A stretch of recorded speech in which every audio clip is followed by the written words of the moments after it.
our foreign policy of the past century is deeply flawed and has not served our national security interests. What if we wake up one day and realize that the terrorist threat is a predictable consequence of our meddling in the affairs of others? What if someday it dawns on us that losing over 5,000 American military personnel in the Middle East since 9/11 is not a fair trade-off for the loss of nearly 3,000 American citizens, no matter how many Iraqi, Pakistani, and Afghan people are killed or displaced? What if we finally decide that torture, even if called enhanced interrogation technique, is self-destructive and produces no useful information, and that contracting it out to a third world nation is just as evil? What if it is finally realized that war and military spending is always destructive to the economy? What if all wartime spending is paid for through the deceitful and evil process of inflating and borrowing? What if we finally see that wartime conditions always undermine personal liberty? What if conservatives who preach small government wake up and realize that our interventionist foreign policy provides the greatest incentive to expand the government? What if the American people woke up and understood that the official reasons for going to war are almost always based on lies promoted by war propaganda in order to serve special interests? What if we as a nation came to realize that the quest for empire... Listen, my children, and you shall hear of the midnight ride of Michael Warnken through Oregon and other far parts. And we need a lot of Michael Warnkens. We need a lot of Paul Revere's. And who was the other guy's name? Dawson? William Dawson also rode? That same night, but that same night. But we don't have any history of him. Well, Longfellow left him out of the poem because it didn't rhyme well. Yeah. But there was 2 riders that went out, and we're going to probably need a few thousand riders to send the alarm through every village and farm for the country folk and the city folks to be up and to arms. And I don't mean these arms, I mean the kind that shoot bullets. There's a reason they're trying to take away our Second Amendment right, but I saw a thing, Michael. Michael Warnken is with me here in the studio. Howdy. He's a paralegal. That's something sort of like a paratrooper for the courts. I saw a thing on Facebook. It was a picture of George Washington, and superimposed above his head and below it said, "I didn't use the First Amendment to defeat the British." That's true. That's true. You know, without bullets and without guns, we wouldn't have been able to stop the tyrant. And today, in William Wagner's humble First Amendment opinion, while we still are allowed to have a First Amendment opinion, I believe we've gone full circle. We're right back to where we were in 1774, where they grab our children, put them in CPS foster family prisons. That's equivalent to 1770s of grabbing our children, a 13, 14-year-old boy, and pressing them into the King's Navy to serve the King. And what are they doing? They're grabbing our children, putting them into foster prisons to serve the agenda, which I would call Agenda 21. Some people more radical would call it the Communist Manifesto, because that's one of the first things Lenin did when he took over Russia, is take all the children away from the parents. All of them, not some, just grabbed them all. And Mao did that as well, I think. Yeah, Mao Zedong did. They didn't want the parents teaching them anything traditional. Yeah, well, I think it was even worse with Mao, is they had the children, they encouraged the children to murder their parents. I mean, that's just, you don't even want to believe that, but it's you know. Yeah, it's a matter of history that isn't well taught. And I want to remind you tonight, the #1 biggest history lesson that is never taught and should be in American schools from junior high through college is that before 1865, 1866, when they created what you think is the 13th Amendment, there already was a 13th Amendment dating back to 1818. And that 13th Amendment has been unpublished into obscurity by the Bar Association and their good friends, the big banks. And now I'm going to explain to you. You're asking, well, what are you talking about, William? Well, there's what we now call the original 13th Amendment, and they started talking about it at the same time the Rothschilds' bank charter, they owned the first central bank of the United States. At the time that expired was in 1810, 1811. I think it was 1811. And that's when it expired. They said, you will have to renew our charter for another 20. And President Madison said, I don't think so. You've been expanding the credit and then pulling it back and making people lose their businesses and their ships at sea. And then you expand it again and then you retract it and people lose their businesses. We don't think this is right, so we're not going to approve it. And that's developed in the War of 1812. And they thought they won the War of 1812. Go to my YouTube channel, just put in Rothschild Bank, First Central Bank. You'll find very well done, produced things that I've aired on my show, but other people produced it. What they did, have the War of 1812, they marched up through the peninsula of Maryland on the east coast of the Chesapeake Bay, avoided the tiny little troops, ragtag American troops, which they could have easily slaughtered them all. They weren't interested in slaughtering their soldiers. They headed right for Washington, D.C. And burned it. and burned it. And the first building they burned was the U.S. Printing Office.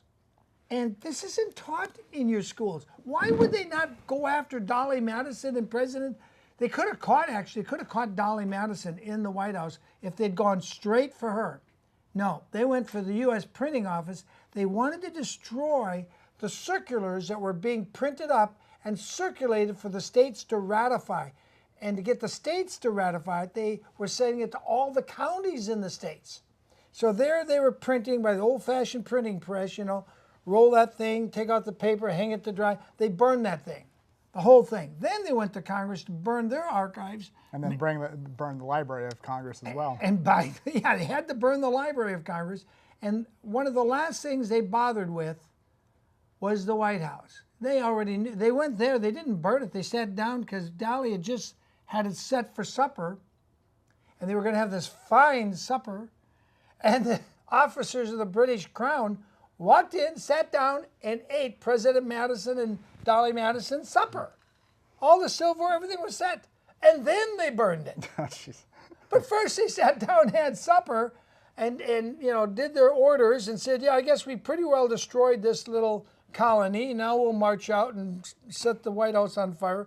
But Dolly had saved the most famous painting Of Washington. of George Washington. She grabbed it and ran out. She yeah. grabbed it, had it taken out of the frame, rolled it up, and went. And she no sooner left than 10, 20 minutes later, in come the British troops. I mean, she just barely got out. I have even heard that someone had told me that the British had actually went into Congress and started passing their own laws. They actually started. Yeah, they were mocked. I'd heard about that. That was kind of interesting. They went into the House of Representatives and said, we make this law, we make that law, Yeah. we vote for it. But they were all Brits, and so of course I don't know anything they said. They were just mocking our little process, country. Yeah. Well, they're mocking us again because they've reduced us all to debt slaves. And in about 20 minutes, I'm expecting a call from a man who's running for president. And what I'm told, and we're going to ask him to be sure while we're live on the air, he says he's running for president. He only has 2 planks in his platform.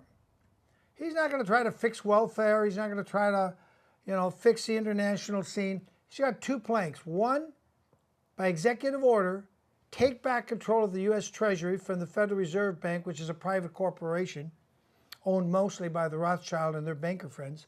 And 2, he wants to make null and void all the home mortgages.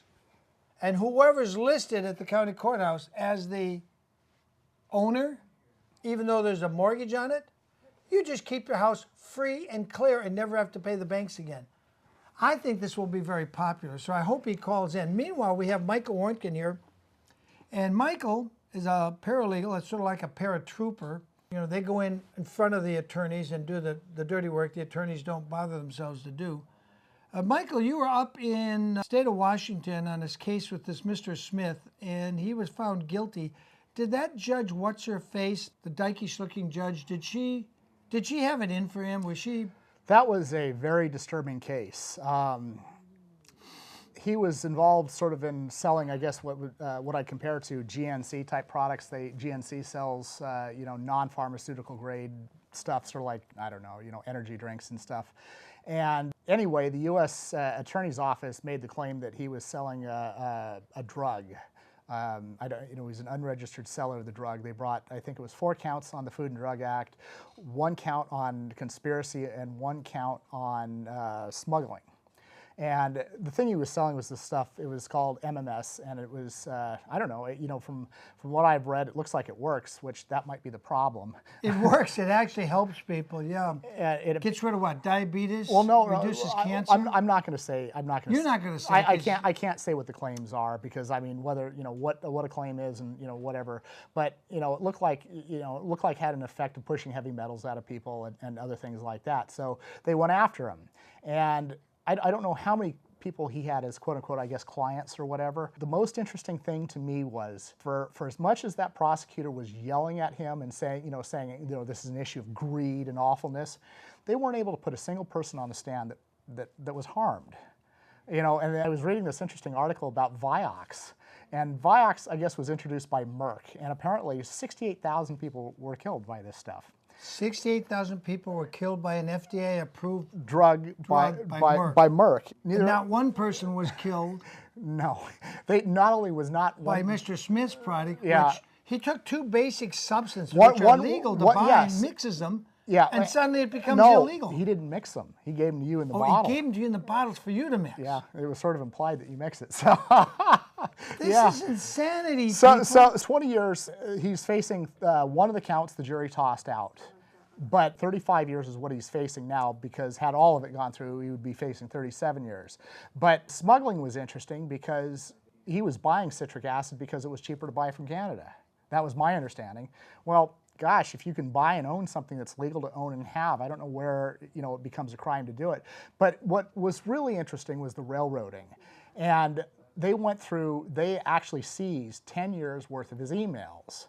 And the scope of his business, to my understanding, was only 4 years.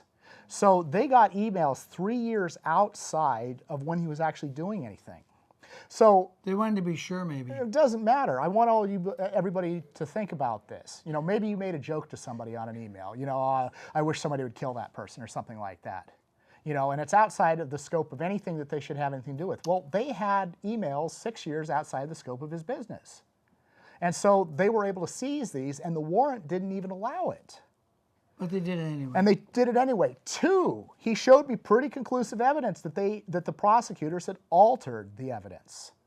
So altered the emails. So in other words, it's not only that they grabbed emails outside of the scope of when he was of the warrant to search and seize. When he was in business, but they altered it. So with that, And his public defender, pretender appointed attorney came up to put on the defense, and what did he do? Nothing.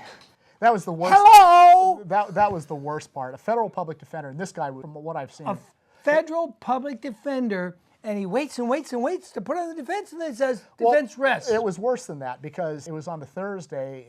He presented to the court. He said, we have some housekeeping to do. What he says is going to happen is the prosecution, they're going to rest today on Thursday, and then tomorrow, Your Honor, we're going to start putting on our defense.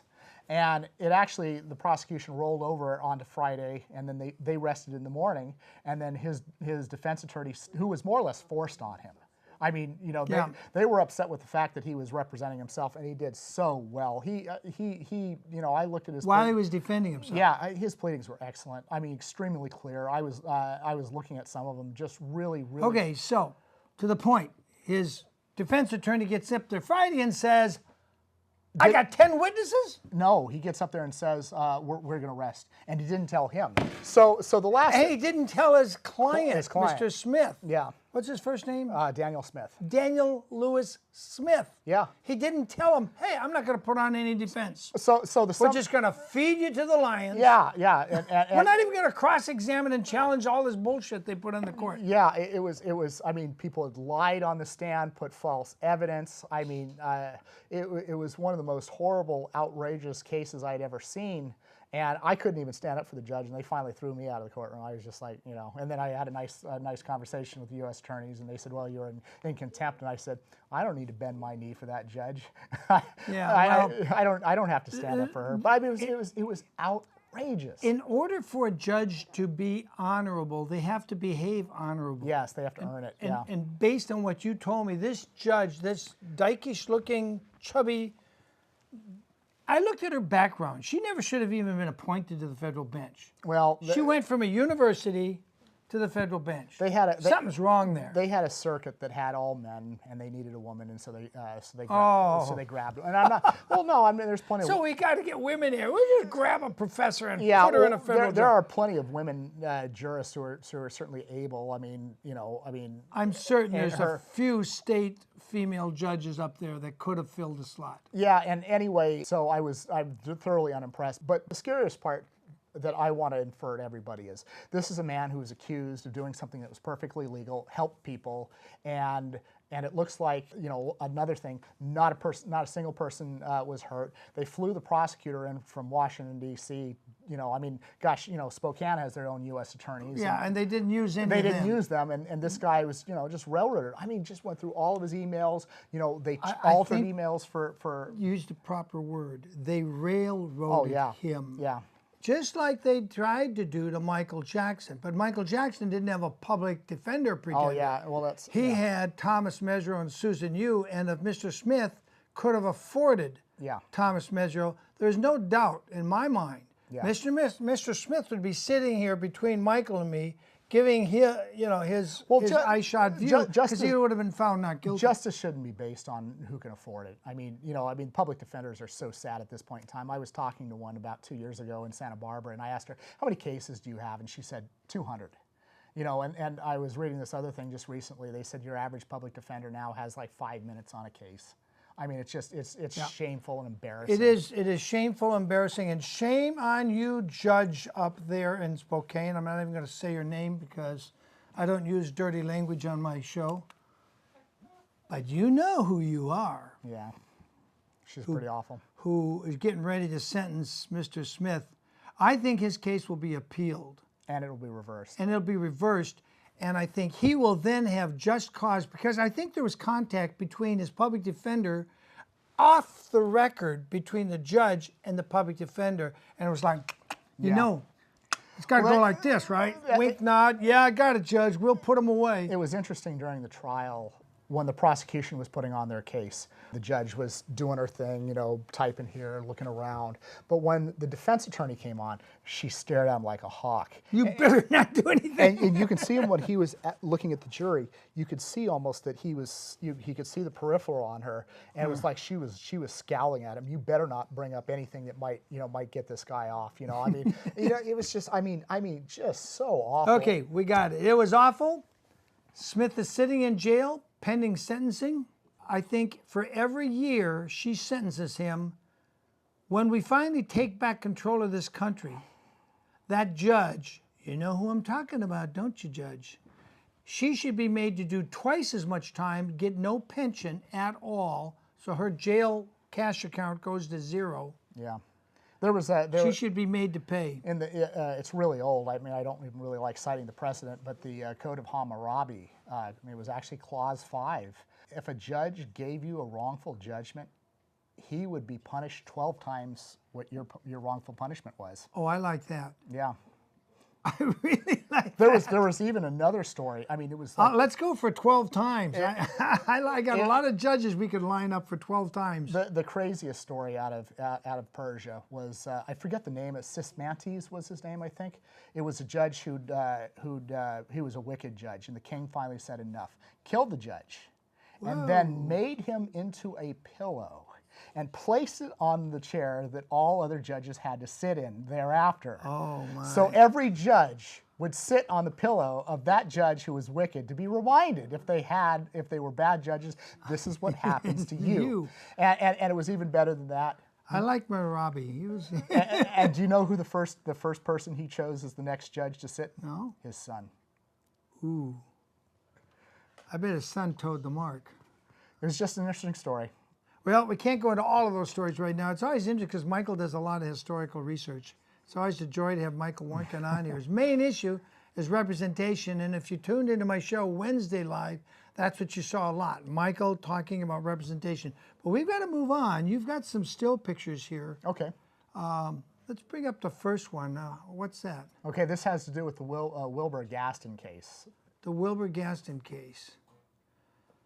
I couldn't believe the story. For those of you who have never seen it before, Wilbur Gaston is a dad who had raised an entire family, all adult children. His wife died, and he's an old man, widow in his 60s. And he gets to partying with somebody. That looks like Pam right there. Yeah, that's Pam Gaston. That's his common-law wife. But the first wife died. And he has a fling with this gal Sharon, who had, I think, 5 children by 5 different fathers. And Mr. Gaston gets to be lucky. Number 6. Number 6 or 5 or 6. And he has a daughter with her. And one night stand. One night, but I guess he hadn't had any in a long time, so he was ready to pump. And Sharon gives birth this child and doesn't tell Wilbur because it was a one-night thing, and he never went back to see her again. Years later, there's Wilbur and his little girl. I've never seen that picture. Did you get that from him? Yeah, when I went to go visit Wilbur. He looks like Santa Claus going to the beach. Yeah, I went to go see him, and he had a lot of pictures on the wall, so I took pictures of his pictures. So wow, he still loves his daughter. Yeah. Anyway, they made him go through a case plan, and he jumped through all the hoops, finished it, went to all the classes because he was retired. He was already past 65. He had nothing else to do. Yeah. They didn't think he could do it.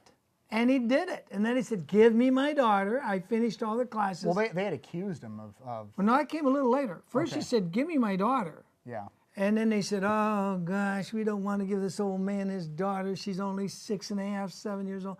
But they had to give it to him because he had finished the case plan by their own policies. So he gets his daughter back for 18 months. When he first got her back, she was screaming every night because of the problems in foster care that she had experienced. Horrible. I can't tell you because we're not at the midnight hour, but she'd experienced horrible stuff. And he gets her back, and she would scream every time it was time to go to bed. She was afraid to go to bed. After 6 months, he said, she calmed down and she would sleep through the night. He had a 1-bedroom apartment. He gave her the bedroom, and he would sleep in his living room couch in a tiny 1-bedroom apartment. And he would take her down to buy a popsicle or an ice cream cone once a day. And then it came time she got to be 7 or 7.5, and she had to go to kindergarten. He'd take her out to the curb, and the bus would pick her up. One day, cop shows up before the bus, grabs his daughter, shoves her in the cop car. Of course, she starts screaming, Daddy, Daddy. He comes out, what's going on? Well, you got a court date. So he goes to court. Now, while he's filing to get her back, they have Hazel Spies, and you can find this on my YouTube channel. Just put in William Wagner, Oregon, CPS, Gaston, Gaston, Hazel Spies, S-P-E-E-S. Hazel Spies is told to make a porno film with his little 7-year-old daughter. And she's not only her first foster home, she is her first grader, kindergarten school teacher. School teacher. So she tells the little girl, take off your shirt, take off your pants, take off your panties, now masturbate, now say, Daddy makes you do the dirty dance. And she finally said, and I heard an audio of this, she says, Daddy, don't make me do the dirty dance. You make me do the dirty dance. Who's that, Michael? Oh, that's Gaston when I was young. Oh, I never saw a picture of Gaston Yeah, when he was young. yeah, that was, well, I mean, I think he's in his mid-40s there. Yeah. Anyway, Anyway, so Hazel makes her do this. Well, They make a video of it, and then they try to get the girl to accuse him of molesting her, and she says, no, I heard the audio. Daddy, don't make me do it. You, Yeah. Hazel, will make me do the dirty dance. when I was coming back from Nobody's seen the video except Wilbur, and he was livid when he saw the video. When I came back from Smith's case, I stopped off to see Wilbur in Oregon, and I went through all the documentation, and you know, as crazy as what what Bill's saying, yeah, It happened. These were the allegations, and it was outrageous. And not only did it look like that was what was going on, but then they tried to accuse Wilbur of the one being the person who did this. And so when they brought when they brought the charges against Wilbur, what had happened is he and his wife and a few other people protested the school and they were saying that this is what's going on. And so what the school did was they turned around and pressed charges on him, saying that he was trespassing and harassing. And he says, no, we're using our First Amendment right to protest this. This is awful, and this should not be going on. And you people in the government need to be stopping this. Well, they turned around and prosecuted him, and it went to jury trial. I looked at the verdict form, and it was signed by all the jurors, and it was not guilty on every single count. Every count. Every count said no, it was garbage. So, basically this is a person who had his child, taken from him and basically abused. Melissa. Yeah, this is her. Melissa Gaston. And I think this is within the last 2 years of being taken, and I forgot how he got a hold of it. I think this is that she's 15 years old in this picture, and she met him at a park. Okay. Because she found him on the internet. He used to have an internet site, I forget the name of something for the children. Yeah, it was something like that, yeah. Something for the children. And now the CPS criminals have grabbed his website name, and they're putting out their propaganda on what used to be Wilbur and Pam's. During this whole process, Pam Gaston came into his life. She saw Wilbur going around moping and said, why don't you have your little girl? He said, oh, they took him away, they won't give her back, and blah, blah. And so she started helping him, and she was like... Yeah, she was feisty. She was feisty. She was an artist. Her paintings hang in the Louvre in Paris and in Los Angeles Art Museum on Wilshire. Yeah, not to mention all over, what is the city of Mount Angel? St. Angel? Or No, Mount Angel. Mount Angel, yeah. Oregon. All the murals were done by her. She did all the murals in the town. I actually have a picture of them. I just didn't send it over. So it's interesting. There's Wilbur. And that's Pam. Roger Widener. Yeah, and Roger Widener, who's a disbarred attorney who used to be a prosecutor. And he finally said enough of what we're doing because it's wrong and awful. Yeah, he changed sides and left the prosecutor's office. They weren't happy with that. So. And they were really irritated because he was helping people stop the abuse of the Oregon District Attorney's Office. So they disbarred him, but they weren't happy with that. He kept on helping even though he was disbarred. So then they threw him in jail off and on. I think he spent about a year in jail. Off and on. They just kept throwing him in, he'd get out, help somebody else, they'd throw Roger back in. This is a guy who was an attorney, who got a paycheck from the district attorney's office, and then he said, what we're doing here is just so wrong. Yeah. This is just evil. I can't be a part of this. And what was it, 5 or 6 years ago when you and I were up in Oregon and we watched him? Yeah. I mean, it was really amazing. He tried to call a grand jury. He didn't do it right. But he tried to bring these people in, sat them in the gallery, and said, everybody get up now, get up. And he was trying to get them to indict the judge. The judge, and I have video of that. I actually have video of all that. The most outrageous thing that you and I saw were the people who had their houses stolen from lawyers. And the bar was up there defending the lawyers. And this one woman who had her house taken, literally, she looked at him and said, it's my house. And the attorney for the bar said, well, it's not yours anymore, and then indicating that they have successfully stolen from her. We've successfully stolen your house. And that was the defense that he was putting on for these bar members who had robbed this woman of her house. And I had never seen anything so outrageous. Brazen. And just... Brazen. We need to put the Bar Association people, there's Wilbur again, we need to put the bar people in prison. Yeah, I mean, They should all be put on trial and then go to prison when they're convicted by a jury of their victims. Yeah, this is a guy who, And they loved him. He'd go around to all the schools. Yeah. And the public schools and be Santa Claus. He's all dressed in red and give out gifts that had been prearranged to give out. And they took Santa Claus and basically tried to make him into a criminal. Yeah. Just to steal his daughter. And that younger picture you saw of her, of Melissa, I think that's when she was 15. She was a freshman. She got in high school.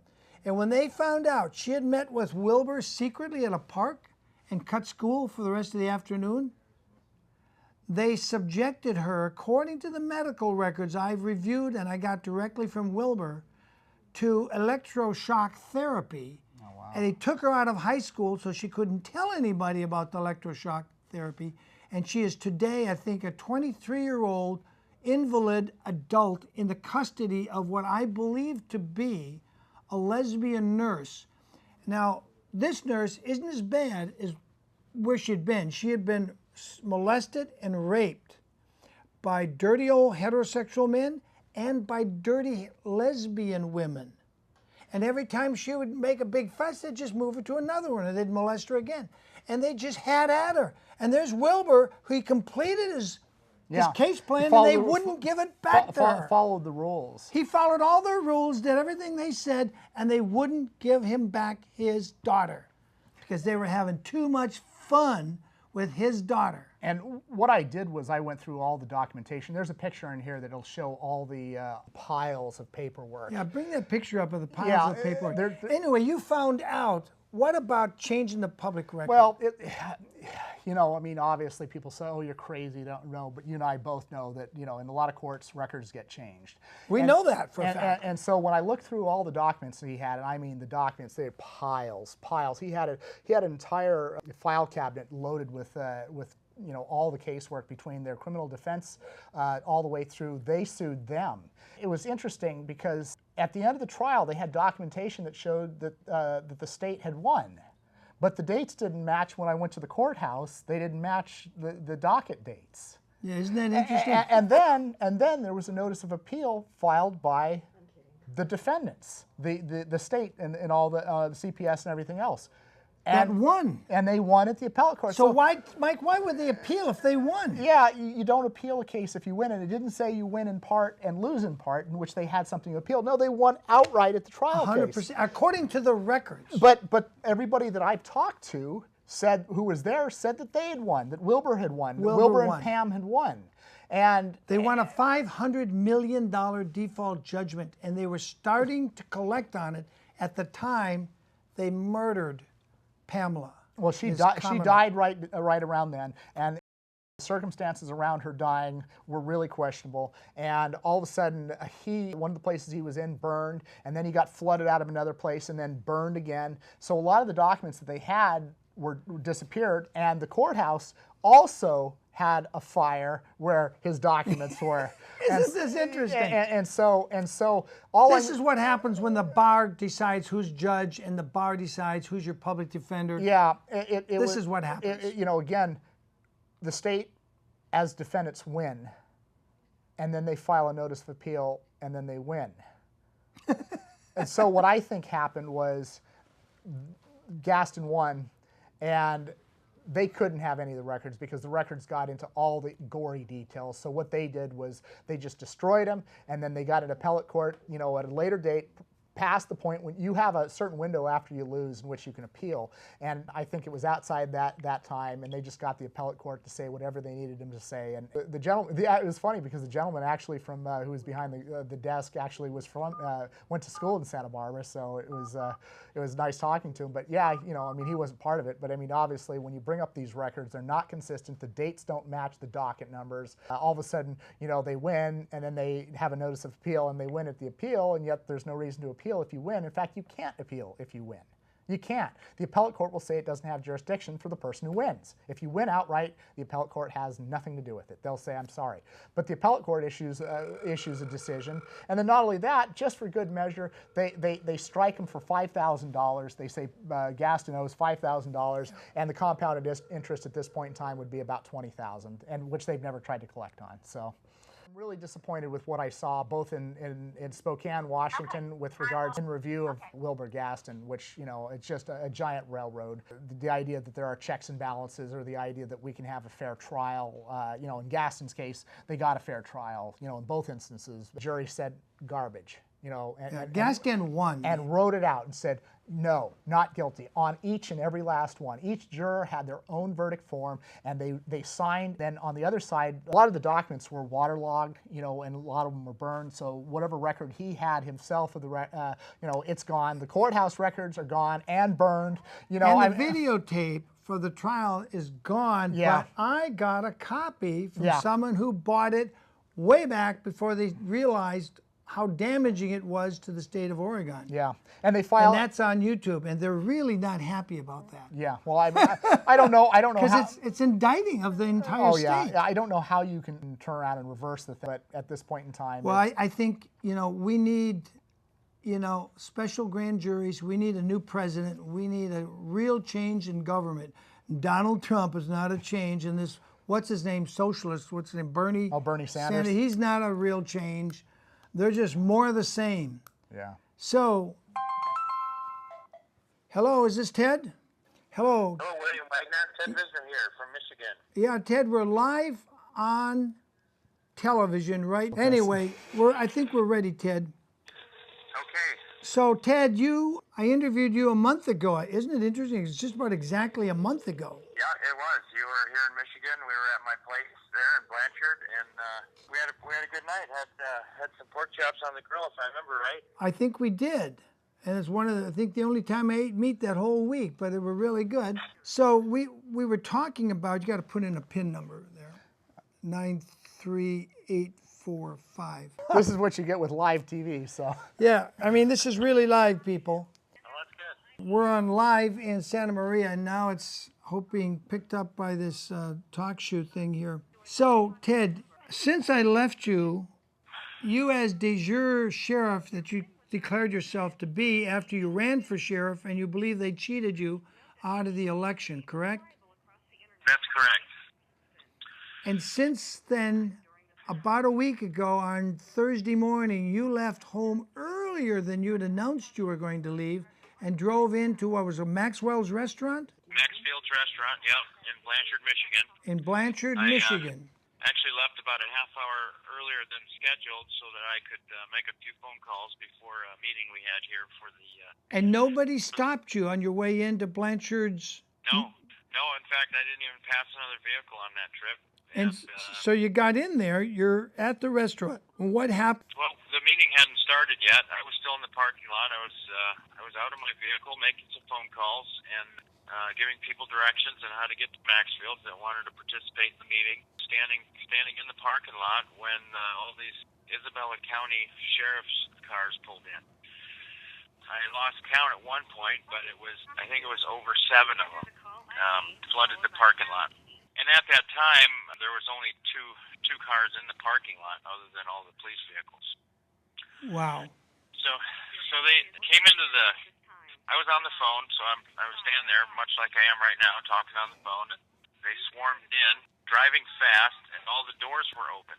And I saw rifle barrels everywhere. It wasn't long. A bunch of people were pointing guns at me, and I had my hands up, and I had to forget about my phone call, and I didn't even have time to turn my camera on. And they told me to put my hands on my head and turn around and walk backwards. I did that, followed their directions, and I got closer to their car, and they said, get down on your knees. I did that. They came over, and they took a cigarette and my cell phone out of my hands and cuffed me, threw me in a car, and took me into Isabella County. Now, keep in mind, Maxfield's Restaurant is in Montcalm County, Michigan. Sheriff's vehicles were Isabella County sheriff's vehicles. They were right out of their jurisdiction. Right? So Go ahead. I think it was their plan to get me pulled over before I actually left the county, but that never happened. So they just came to Montcalm County. So you were arrested, handcuffed, I presume? Yep. Kidnapped, handcuffed, abducted. Yeah, I by think Isabella kidnapped, County abducted, Sheriff's deputies. because the warrant they had was dated for the next day, wasn't it? Well, they didn't have an arrest warrant. I think. See, here's what Well, that was surprising the like plan that. was. They almost never do. They had a bunch of police at my house at the same time, and they were wanting to find bad stuff there. And I think they were wanting to get an arrest warrant based on the information that they were thinking they would find at my house. But I didn't have any bad stuff at my house. I'm not a bad person. They said they were looking for explosives. They were looking for detonators, caps, fuses, and all this other stuff. And I don't have any of that garbage. I think what they were going to do is create the arrest warrant based on them saying and stating and finding things that would make me look like a terrorist rather than a person driving down the road without a license plate. So that's what ultimately ended up happening. They didn't find any explosives, any explosive residue, even though they said their dog hit on my safe in the basement, which gave them probable cause then to saw my safe in half. I have a $2,000 John Deere gun safe in my basement, and they just sawed through it. And because their dogs hit on explosives, and I keep shells in there, so obviously the dog would have hit on ammunition too. And they didn't find anything they needed, so the next day on the 18th, this all happened on the 17th, and on the 18th, they created an arrest warrant for my arrest that actually took place the day before. So it's all based in fraud. Yeah, it sounds like it to me. So you're in jail. Now you're out this morning. You got out today, the 25th of September, after 7 days. And they brought you cake and ice cream while you were in your jail cell, right? And took you for walks in the park? No. It seemed like the politer I was, the more they threatened me. One gal said if I called her Hun again, she was going to send me to the. I just said Hun.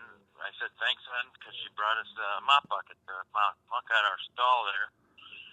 I said thanks, Hun. I was just being polite, and I said it to everybody. And she thought I was sexually harassing her or something, and she said if I ever said that again, I'd spend 3 days in the hold.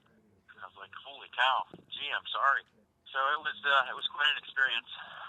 Yeah, these don't sound like your friendly hometown police officers that you know them and they know you and you can work with them because they're reasonable people, does it? I don't know when that disappeared. Well, they don't have that anymore. They don't have it. They weren't all like that. There were some nice people there. There are some people there that know me and know what's going on and understand that there's some things wrong and they don't like it. They've always been the minority, but anymore it seems like they're becoming the majority, and it's kind of interesting to see this transition happen from their perspective. It's like this whole bus that went down. Normally, they're getting all of their friends involved because there's like 5 different policing agencies right in this county. There's Mount Pleasant Police, there's Saginaw Chippewa Tribal Police, there's the CMU Police, there's the State Police, and all they're all here. And usually when they're out to, Wasn't there an FBI thug that wandered through the jail and talked to you casually? Oh yeah.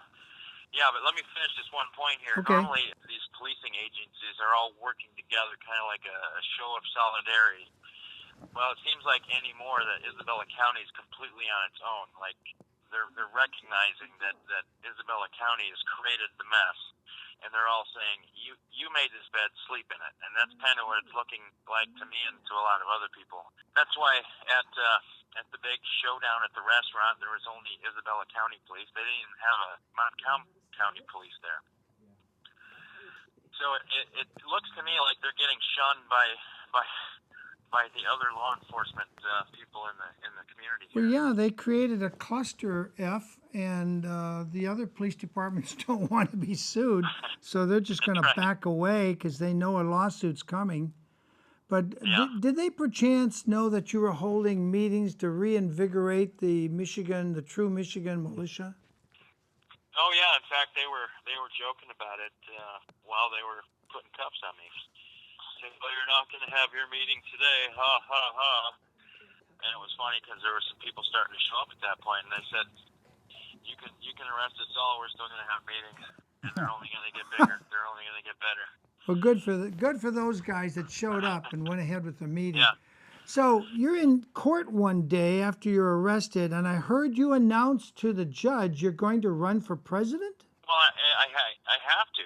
What I'm seeing here, and I hate politics, and I see other people say they don't like politics, but I absolutely detest politics. And everything that we're seeing today, and I'm talking about from the county jails to the way our police treat our people, to the way that the sheriff and the jailer, walk around creating these mandates for their Nazis to follow, and they're all following blindly. I mean, somebody needs to grab the reins and rein this power in because it's out of control. Well, I agree. I agree. The tyranny is out of control. And sitting next to me, you can't see him, but sitting at my right-hand elbow is one of the experts in the lack of representation in this country, Michael Warnken, who's a paralegal, and he would agree with you that the tyrannical movement by people in government is really out of control. So you announced for president, and I heard you only have two planks for your platform, and one was by executive order, you're going to do what with the U.S. Treasury? Well, you mean disband the IRS and get rid of the Federal Reserve? Yeah, you're going to take back the U.S. Treasury and, in effect, dispossess the IRS and tell them they have no home in America anymore? Right. Well, that's certainly one thing on the list. And the other thing was you were going to declare all home mortgages that were touched by MERS, they're all null and void. Did I understand that? Yeah. Yep. Say that. I want you to say it because maybe I missed. Well, it's not going to be by executive order because, as you know, executive orders are unconstitutional. It will be done lawfully in accordance with the Constitution. These frauds will be exposed for what they are, and the people committing these criminal frauds against the people are going to be held accountable. You know, too big to fail, too big to jail is utter nonsense. I mean, it just promotes stronger and more greed and more corporate shenanigans than we can deal with, and it's got to stop. So by putting penalties back into the law and stop looking at corporate banks like Bank of America as corporations that can't be touched or jailed, we're gonna start putting those people in front of juries of people in this country that have all lost their homes to these creeps and see what the jury wants to do with them.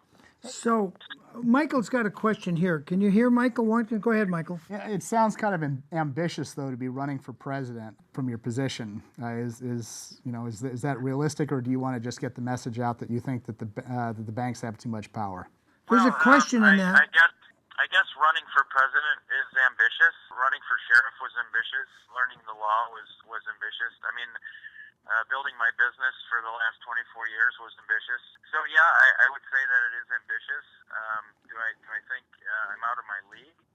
Absolutely not. I mean, if you take a look at the candidates we've had in the past, and people like Obama getting up there and talking about the Constitution like he actually will adhere to it, and then watching what he does afterwards.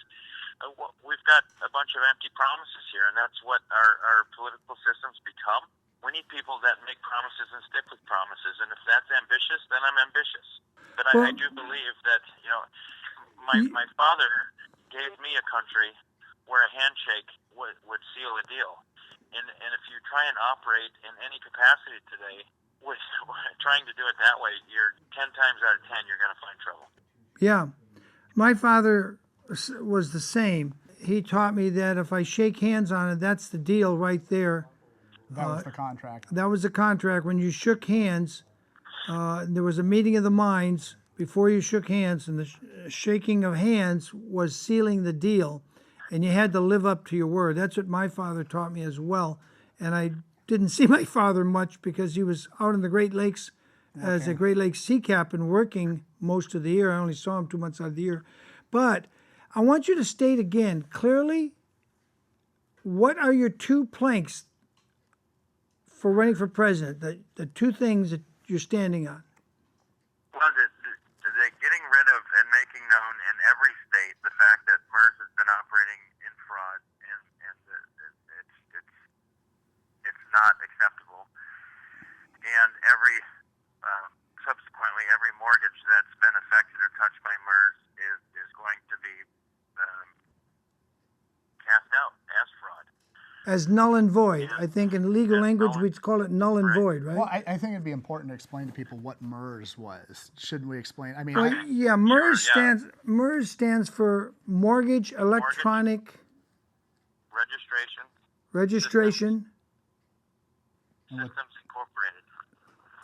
Services Incorporated, and in most states, including Michigan and California, for a while, it wasn't even incorporated and registered with the Secretary of the State that you're in, whether it's Michigan or Texas or California, which means if it's on your mortgage during that period they weren't registered, your home mortgage is fraud. But the judges are saying it doesn't matter, we're going to uphold it and let the bank foreclose anyway.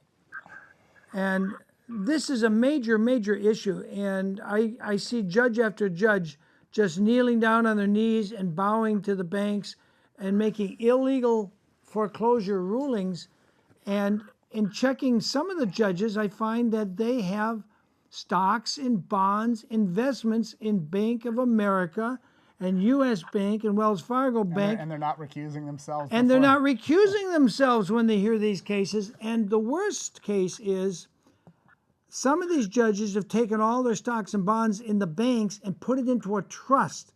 So when they fill out their Form 700 in California, I don't know what they call it in Michigan, but in California it's called Form 700, what's it called, Michael? Public Disclosure? Yeah, it's the FPPC, Fair Political Practices Commission, Form 700, and it's also known as a Statement of Economic Interest.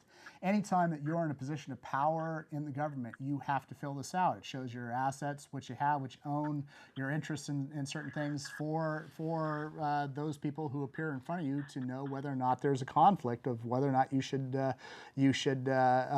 be presiding over these things. And I've seen some people wiggle really hard when you bring up, you have an interest. I saw, what is it, a county supervisor up in Solano County one time. She was sitting over a matter dealing with trash, and we brought up that we'd found out that she owned stock in a couple trash companies, and conflict of interest. When we bring these things up, boy, people start, you weren't supposed to know about that.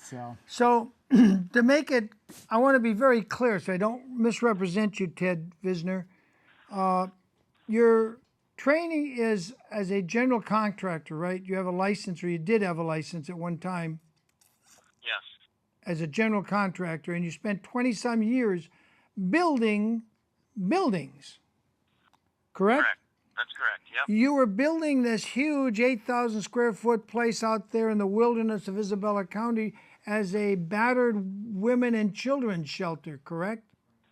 That is correct, yes. And then the 2007, 8, 9, 10 fiasco, Banks Too Big to Fail, collapsed, and Countrywide was holding your loan. They traded it over to B of A because they went out of business and declared it a completed loan. But in fact, it was not a completed loan. And I have the video that shows the windows aren't even yet. The interior walls aren't there yet. The plumbing isn't there yet. The electrical cords aren't in the walls yet. So it wasn't, and that was fraud. And then B of A said, pay us money or we foreclosed, and then they went ahead and foreclosed. Is that correct? Well, the Bank of America knew they didn't have grounds to foreclose, and back in 2011, the Michigan Appellate Court actually ruled that MERS had no standing to foreclose on Michigan homeowners. And this was a huge thing, and a lot of states are coming to this right now, or have already come to this. Washington State is just announcing new case law that says basically the same thing. But here in Michigan, what happened was the banks didn't like this ruling, and they petitioned the Supreme Court in Michigan for an appeal. And the Michigan Supreme Court said, no, we're not going to appeal this. But what they did after that would blow your socks off. They didn't want it to be re-argued because they knew it was a losing case. They knew that they couldn't do it. But instead of allowing it to be heard at the Michigan Supreme Court level, they just overturned the Michigan Appellate Court decision that said MERS had no standing to foreclose on Michigan homeowners. So it's a real mess here, and it's a real mess everywhere, and it needs to be addressed. And we have to stop allowing the corporate greed and the banker greed to reign supreme on these decisions. It seems odd because I've heard about this type of thing going on everywhere. People who went to war, and they have their paycheck from the military being sent to the banks, all of a sudden come back and their house has been taken from them.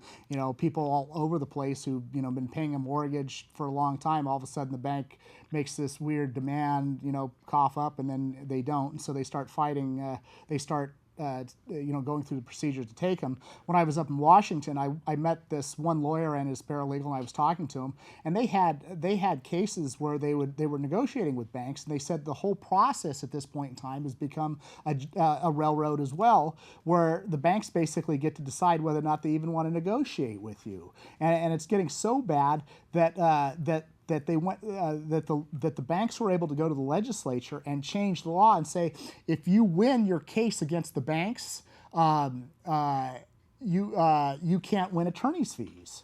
So I mean, they're fighting all these cases, and they're making it impossible for the layperson who bought a house in good faith, had been making payments, and then all of a sudden can just summarily have his entire all the equity snatched out of his house, and apparently. You're right on point here with this, and this needs to be brought front and center as soon as possible, because a lot of folks don't know what you just said.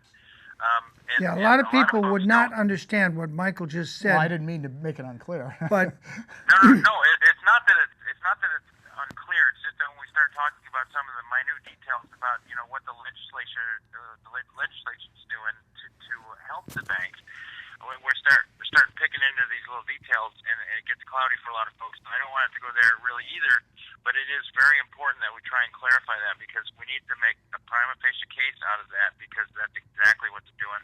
Yeah. And I have in my case where the legislation did exactly that, and I can explain it real easy.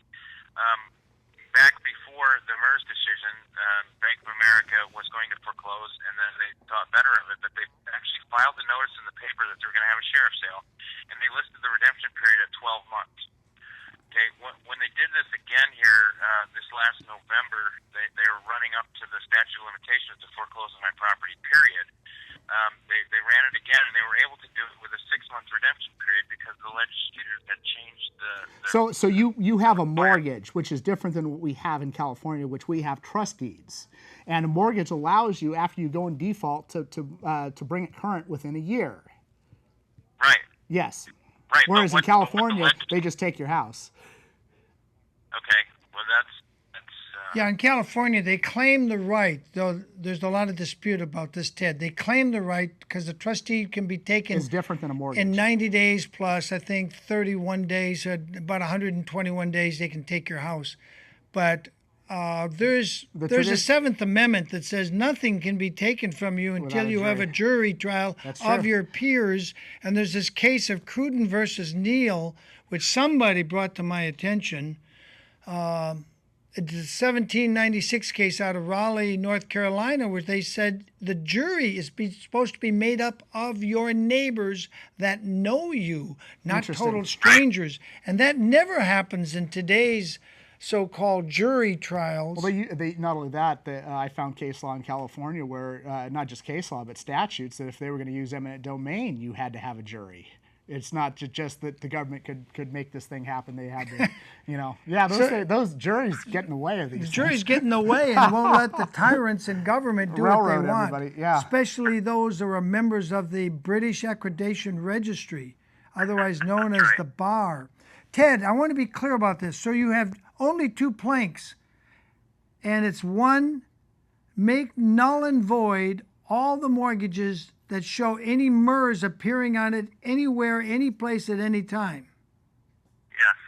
And the second is to take back control of the Treasury, tell the IRS they're out of business and they have to make reparations to the people they took money from, and end the Federal Reserve.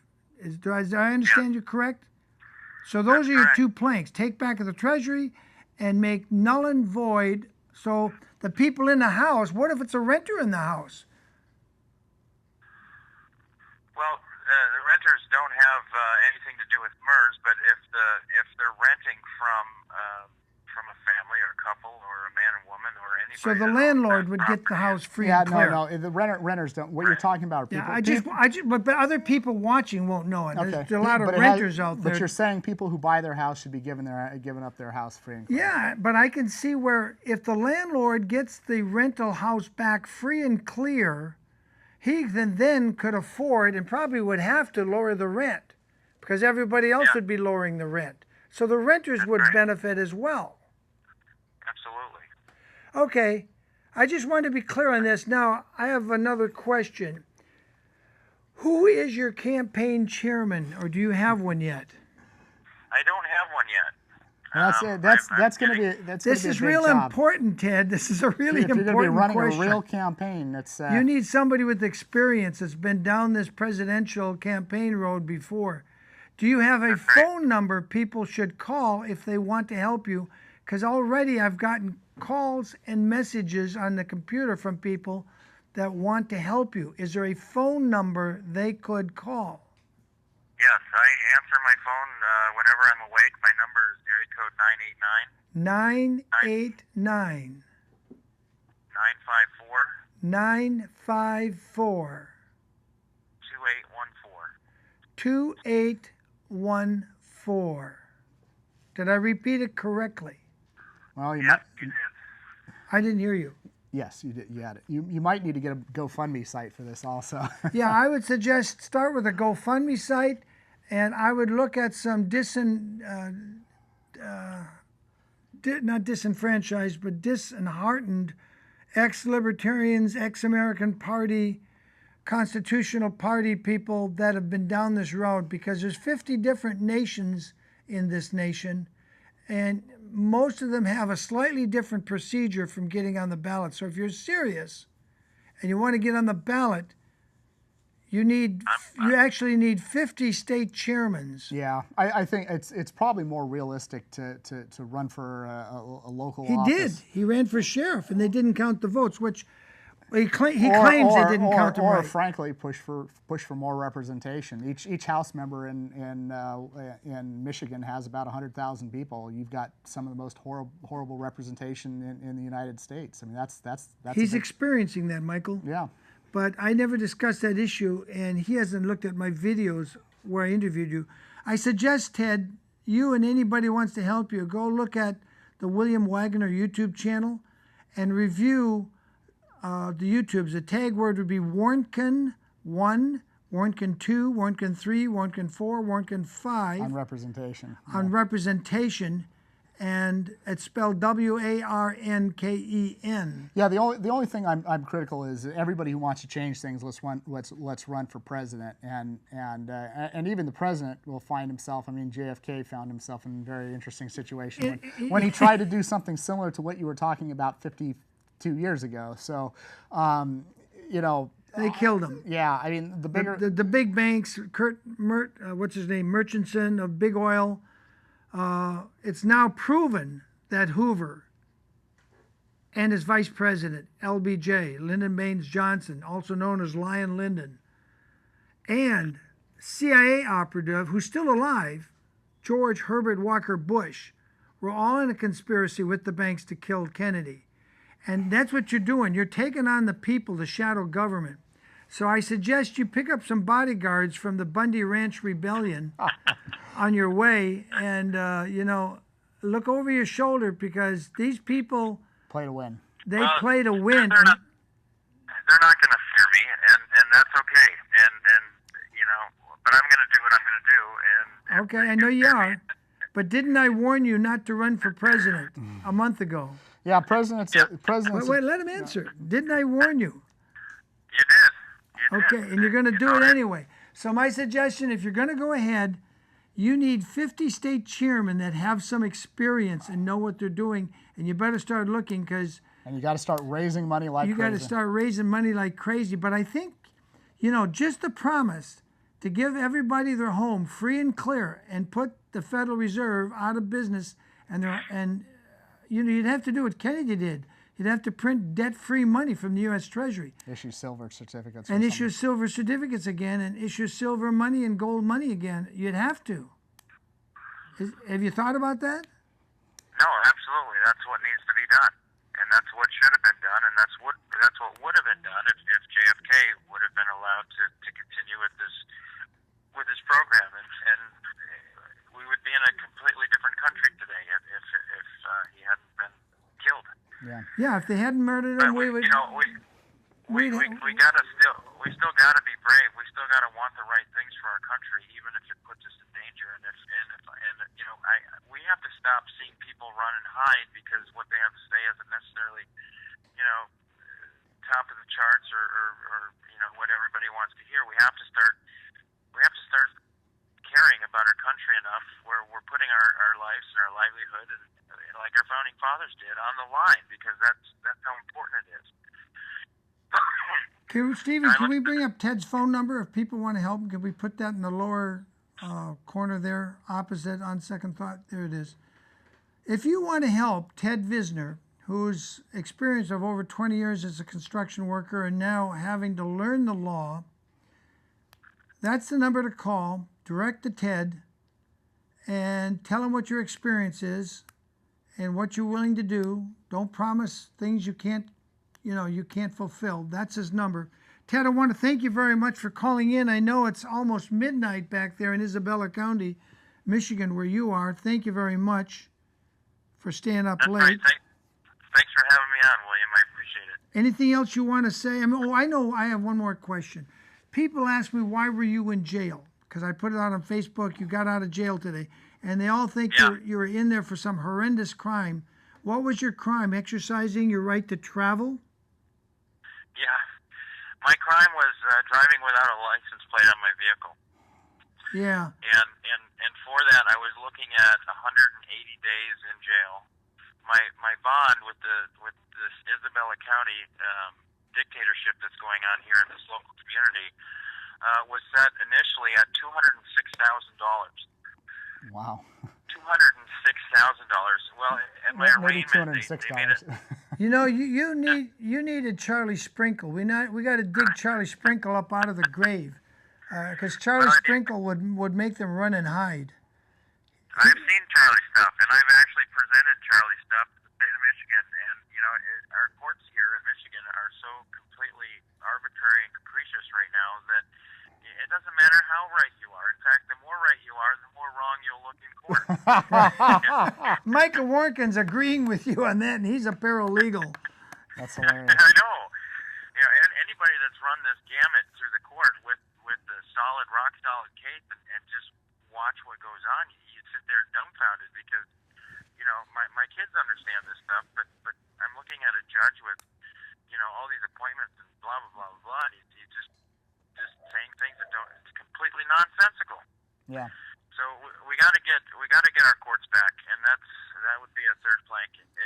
Would you grant what do you call it, to Irwin Schiff, who's sitting in federal prison for 10 years? What do you call that? Absolutely. Not amnesty, but amnesty. Irwin Schiff. Pardon. Yeah, would you grant a pardon if you were President Ted Visner? Absolutely. And to all the people that the IRS put in jail, would you grant pardons to all of them? And then order the federal marshals to arrest the IRS agents that testified against them? Yes. I like you, Ted. Absolutely. If you're a woman, I'd be kissing and hugging you all over the place. I like you, Ted. I might even have dreams about hugging you tonight. I don't know. I like you. You heard that, Stephen. Anyway, it's been a pleasure having you on our live television show in Santa Maria here on Channel 25, people. People, you won't hear this stuff on ABC, Fox News, or CNN. You're not going to hear. I hope someday they're forced to have Ted Visner in a presidential debate, but you're going to have to get on a lot of ballots really quick. Yeah, real fast. Really fast. You're going to have to move fast on this, Ted, because this election's going to be gone in a heart blink, and they're going to install our next tyrant. Bush or Clinton. Yeah, they'll pick which one. They've already picked whether it's going to be Jeb Bush or it's going to be Hillary Clinton, who lets our ambassador, takes a gay ambassador and sends him to a gay-hating nation where he gets drawn and quartered and chopped and stabbed and then erases all her tapes about it, and, and then erase all our tapes, which is a felony, and she's still able to run for president while most of us would be indicted and wouldn't see the light of day. We'd never see the light of day. We'd be in Pelican Bay underground. She goes on TV, and somebody says, "But you wiped your hard drive," and she was what, with a rag? I mean, are you kidding me? All of us would be like, we would be 3 foot deep for even making a joke like that. She's able to laugh about the fact that she broke federal law. No, I think the tyrants are laughing at us, Ted. They're laughing at all of the common people who they've stolen our common law rights. And I was just talking to a woman in North Carolina. She's complaining that her grandson is being starved in foster prison, and she has pictures of him looking really thin and bony. And she's complaining, so now they're threatening to take her other two grandsons away from her to punish her for complaining. I mean, Yeah, of course. That's the mechanism that they have in place to do that. We've lost our courts. Yeah, they have. Well, I it's think- all the grants they have. It's the grant money that they're able to get. Somebody actually showed it. I've been wondering about the actual financing, and I have the actual document. I forget the name of the act, but yeah, they get $4,000 for every kid and $6,000 if you're a special needs kid. A lot of time the kid will be fine. They'll get them into foster care or whatever, And they drug him and down then so they he drug him becomes a so they special can get a needs. yeah, and they could get six. This is awful what they're doing to our children. I mean, they drug them down. It's not CPS. It's not child protective Yeah, no. protection. It's Well, no, our courts but see that's Let them finish. that's the language. You've got to say they're child protection. If you ever look at the Clean Water Act, it has nothing to do with Clean Water Act. It's what poisons they can get away with putting in. Yeah, Yes, I know, but when I say that, I mean Child Protection Services does not have the authority to write the court orders. So Yeah. the local county courts are complicit in this because they're the beneficiary But- Oh, of the absolutely. federal monies that are brought in. Yeah, absolutely. yeah, and what you'll find is that the government employees now are the largest portion of our electorate. So what happens is the courts almost have to follow these things because if they say no, the people who are voting for them are the 10 clerks that are sitting in the room, and they'll tell everybody else who's a government employee, we got to vote this judge out because they're not doing the things that get us the grant money. It's all these goddamn grants. I'm sure that the house snatching has to do with grants. You know the banks probably get a certain amount of money for every house. You know, it's interesting. Let me interject. This woman I was speaking to yesterday, this grandmother in North Carolina. Carolina apparently is one of the states that rejected federal matching funds to put children with the next of kin or family member. So they don't get matching funds to find a case plan that puts a child with grandma. So they want to auction them off because they get more money through adoption federal matching funds than they do because they wouldn't take those grants because they get more money the other way. Would you, if you were President Ted Visner, and it's January 21st, would you start vetoing all the federal matching funds? Absolutely. In fact, CPS would be under the biggest microscope ever invented. Well, how about we just lock them up in the FEMA camps they've built for us, and then we'll take one person every week and put them on trial, and they got 50,000 of them?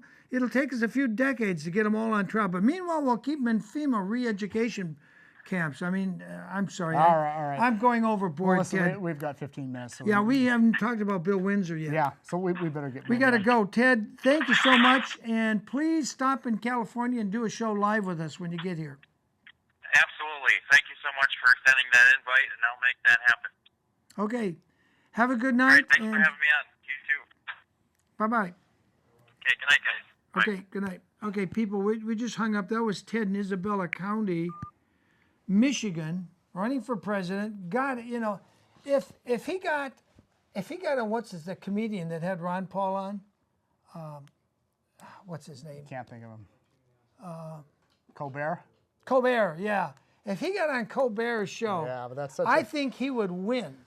Listen. The popular vote anyway. Listen, He would win the popular vote. running for president is such a long shot in itself. I know, and I think it's rather unrealistic. and the question I'm not against a guy saying it, you know. And in fact, somebody running for an office to advance an issue, that's practically the only thing you can do anyway. You know, you have to get some visibility to bring the issue up. Well, otherwise- Judge Gray did that, and he didn't get anywhere. They wouldn't let him in the debates. And Yeah. He was a sitting judge in California. Oh no, I agree. Yeah, And the Democrats and Republicans said, we're not going to let Judge Gray in our run debates. for U.S. Senate. Yeah, yes, absolutely. He's running for U.S. Senate. He's on the ballot, but they won't let him in the debates. I mean, the elections are so rigged. That's why I Yeah. think it's going to come down to guns and bullets like it did at the Bundy Ranch. William Windsor.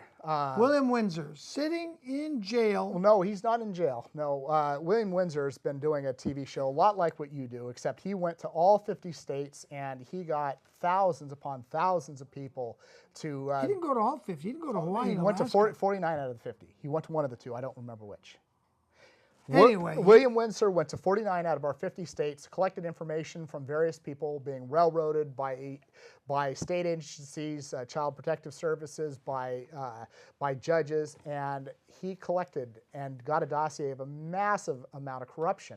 And what it looks like is some of the people that he got great information on about their corruption went after him, and they hired a group of guys to make outrageous claims, that he molests children and that he broke other laws. So they were stopping him from trying to raise money to do a film on this. We did the film, didn't he? Well, he's Lawless got America's got the movie. He just needs the funding to put it to forward. edit it. Yeah, and he I guess the Well, hell, I'll edit it for him. the background to his story is that he, like you and I probably, certainly myself, we thought the system was fair, and he was sued in Georgia federal court, and he found out that a lot of the judges were really corrupt, and he tried to take the case to the U.S. Supreme Court, and he hired, he had a lot of money at the time, hired some really powerful lawyers and said they're not going to take the case because the U.S. Supreme Court doesn't want to expose the fact that all this corruption's going on.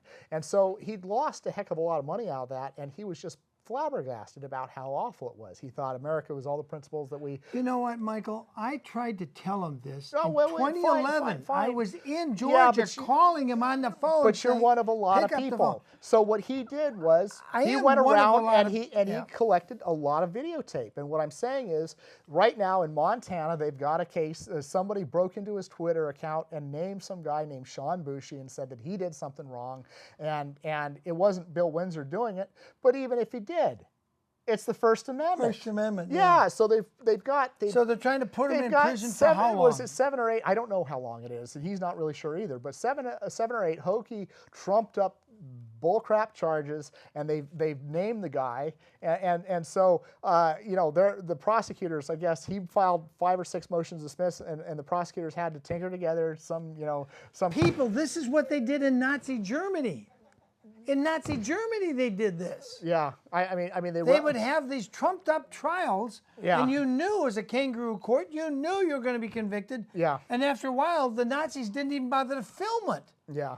They have we still have copies of those Nazi trials where the guy tries to answer the judge who's but you're shut up, Jew. Yeah. We're going to do this to you and that to you, and Well, you're yeah, guilty. The bigger thing is And that- after a while, they didn't bother, and then a few weeks later, they just put people in cattle cars, yeah. take them to Auschwitz and Buchenwald, and that was the end of the Jews. And you and him talked recently, and you put in a media request. You asked.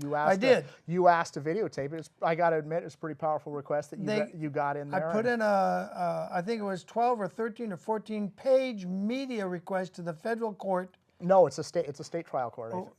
No, It's a state it's the trial. 4th Judicial District. It's a state trial court. That's right. He's asking for a stay from the federal court. It's That's been days. I sent that in days ago. They should have got it today. I'm sure by they'll Friday. deny it, but they're not going to be happy with you putting in a media request. They're going to be untoo happy with. Well, they may not be happy, but if we stop putting in media requests, Oh then yeah, we're done. Yeah, we're done. Yeah. This country is toast. It's Nazi America. Yeah, yeah. And there's no so hope so for so anybody. we're literally down to the fact that we can have a video camera that we can actually ask to put in a tape, and you got Second Amendment in some places.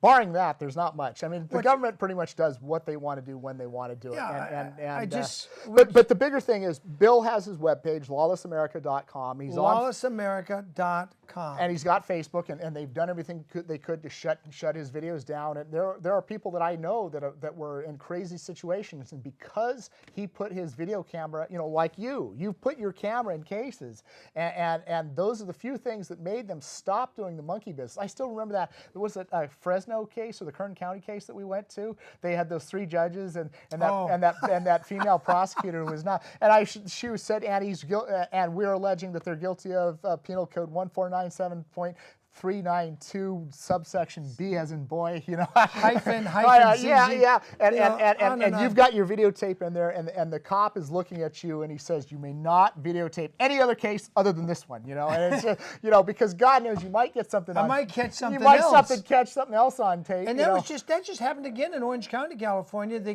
judge was forced to allow me to videotape because the people qualified under ADA, and there's a provision where if they don't have any other recording, They can actually go for a. They for a can video. demand, and if the judge does not allow a recording of their choice, not of the judge's choice, of their choice, then the judge is guilty of at least a yeah, misdemeanor and possibly a felony, depending on the circumstances. Yeah, so I'm taping, and they moved their case from number 6 up to number 1 that morning when they saw I was actually there. 'Cause They were hoping I wouldn't show up after Yeah. they granted it, but when I did show up and I'm there, we moved from number 6 position, number 1, and the bailiff made a point of saying, we moved you up to number 1, Mr. Wagner, because we don't want you to accidentally tape anything else. Yeah. I mean, they said that to my face. And it just seems like, They should be taping and broadcasting Every everything, case, Every yeah. case, whether it's speeding ticket, traffic ticket, parking you- ticket. you You went- should be able to see the you went- crap that goes on in court. You went to law school, and I some did. and some of the cases you cited, I think, like Craig versus Harney, which Craig said- versus Harney. which says that everything what goes on in court is property of the public, and that was powerful. It is. I mean, you know, That belongs to us, but they don't want you to see it. yeah.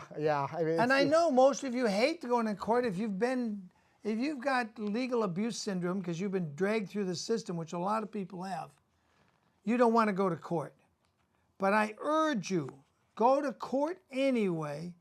Just forget the crap they put you through and put it on the back burner and watch what's going on because they hate seeing people come to court. And often someone will say to me, well, who are you? And I'll say, I'm William White. Well, what's your case number? I said, I don't have a case. I'm here watching. Why are you here? Why are you here? Yeah. I'm watching. Oh, they Yeah. don't want you watching.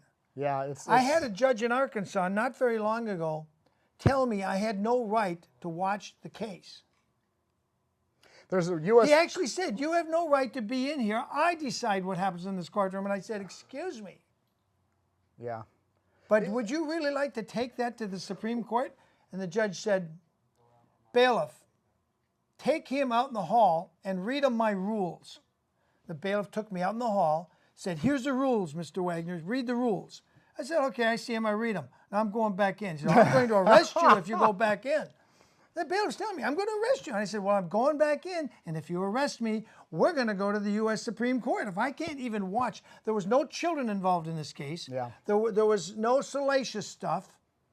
And what you basically said in your motion was that you have it's a presumed right to videotape, and that they have to find a reason to say Right. that to say, I guess, why they can't. Or The something presumption is, is that you have a right to videotape. so what can we do for Bill Windsor? I put in my media Well, no, request. no. It's all we can say is you know, I mean, I put Another it- crooked Yeah, judge I and mean, I another brought crooked- him to your attention, and I talked to him on the line, you know, and he this is a guy who's doing the right thing. He's doing the right thing, people, and they're trying to put him in prison for giving you a view from many states how Yeah. corrupt the courts are. 49 of the 50 They states. don't want you to see it.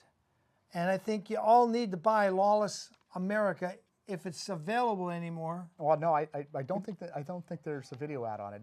He was getting the video on. He had a DVD, I'm pretty sure. Interesting. Okay, well, I don't know. Well, anyway, if he doesn't and he gives me the footage, I'll get it out because you need to see how corrupt it is everywhere, everywhere. And I got to mention one more thing before we go because we're almost out of time. And I thank you people for watching. Putting on my white hat, that means we got less than 2 minutes to go when I put on my hat.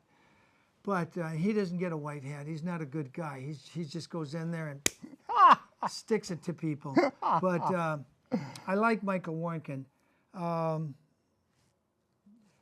There's a man in Ohio where the prosecutor got on the witness stand and lied, blatantly lied.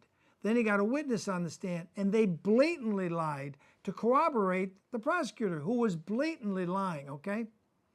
I'm going to see if I can get an interview with this guy. They put him away for 3 years in prison. The appeals go up. They prove that these prosecutors blatantly lied.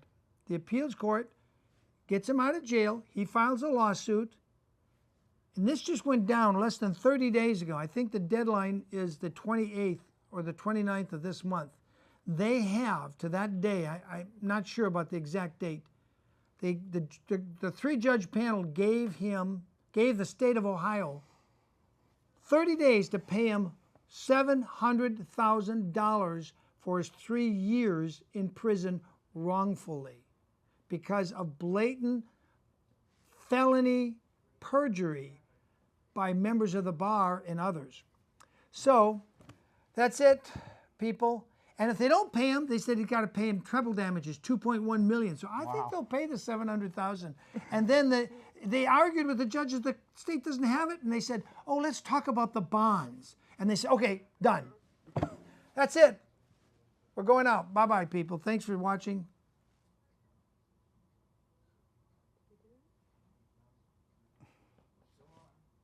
Still on? We're still on. We're not gone. We still another got minute. 1 minute, and she's giving me the hurry up, we're done, we're out of time. And we're not done. Anyway, Wilbur Gaston, Daniel Wilbur Smith. Gaskin, Daniel Smith, I mean, it's all over. And Will Windsor. Those are your three topics for today. All horrible cases. And the one thing that we're not seeing in any of them, justice. Yeah, we're not seeing any justice in any of these courts. These are three different courts, three different places. The best justice is when a judge just says, "I'm dismissing this, take your bullshit and leave my courtroom, Mr. Prosecutor." That's justice. That doesn't happen very often. I'm Pamela Western. Thanks for being with us today. And now this is a book.